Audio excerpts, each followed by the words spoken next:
Welcome to episode 1 of my new War Thunder match analysis series, where I examine parts of matches and explain my thinking at the time that allowed me to turn the tide of an engagement, all with the goal in mind to provide insight on how you could potentially improve your game. This is my very first attempt at a match analysis video, so please leave me your constructive feedback down below in the comments. I would greatly appreciate it. Let's get started. I have nothing else planned for this afternoon. Today's match analysis focuses on trigger discipline, basically don't get greedy, and how just staying alive in an engagement can help influence the enemy team. We define success in War Thunder using quantifiable methods such as base caps, kills, assists, and score, but what about the non-quantifying element of just your presence being able to influence the enemy team by itself? For today's match, we're playing in the IS-3 and we find ourselves on Mozdok, possibly one of the worst maps for my Russian lineup in this game, with my glorious 3 degrees of gun depression.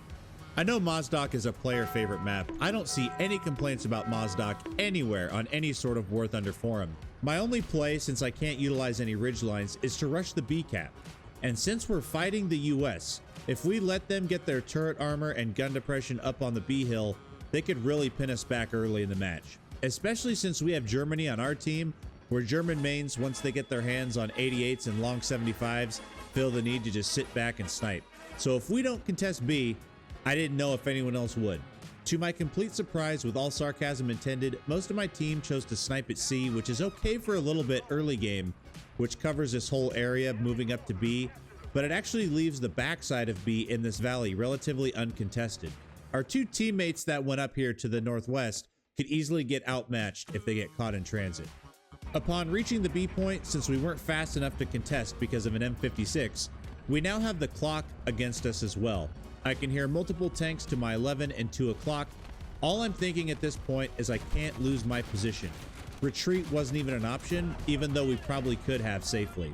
If I fall back or get taken out, I allow the tanks in front of me to secure the forward ridgelines on the B cap, and then they can engage C in the flank as well as our spawn, which would be disastrous and will probably end up losing the game.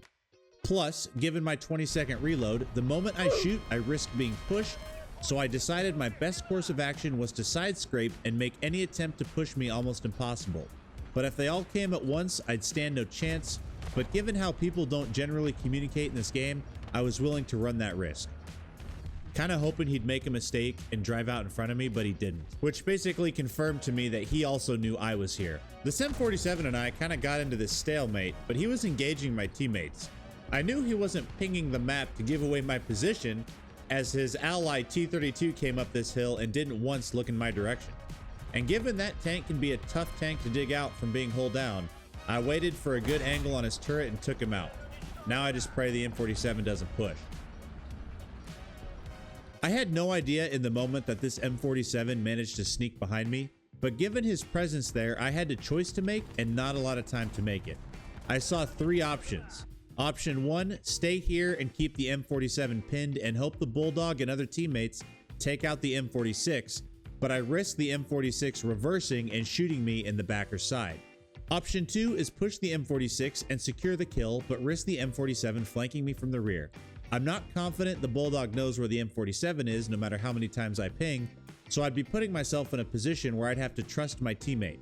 Option 3 is a little spicier.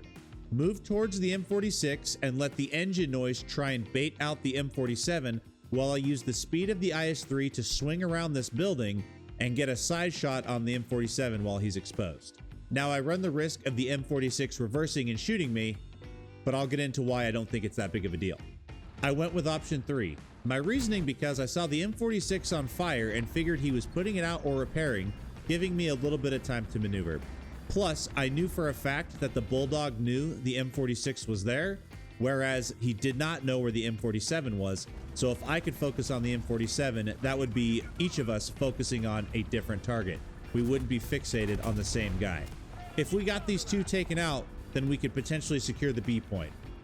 Fortunately for us, the Bulldog sacrificed himself by pushing that M46 and basically capturing all of his attention, so there's no way he could have turned around and shot us, allowing us to execute our flank unabated. And honestly, I can't believe it worked, because that M47 pulled out from behind his buildings once he saw us driving the other way, but I think he underestimated how quickly the IS-3 can actually move even though it's a heavy tank, and we're able to take him out. This current sequence also highlights why it's so vital to look at the minimap every time you see the kill feed update.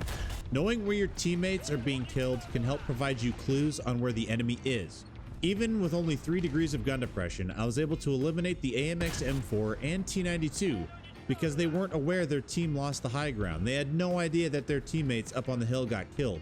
They're too fixated on trying to get those sniping shots at my teammates in the rear, and they put themselves in the worst possible positions to get engaged from the side from the B point. Here is the replay point of view from the AMX. Forgive the replay map, but it still gets the point across. You can see this medium tank being taken out right here. That's the M47 that I killed. Then shortly following, the other M47 dies.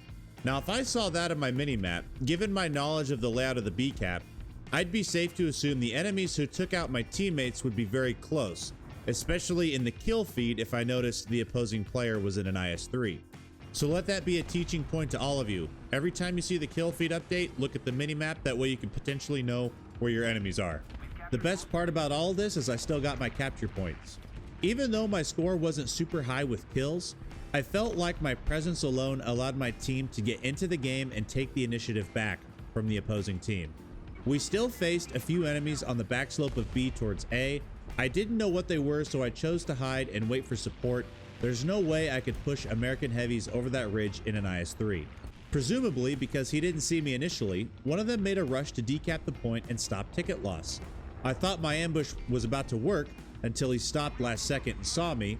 I fluffed my shot and didn't get the kill, but I still was able to get his track.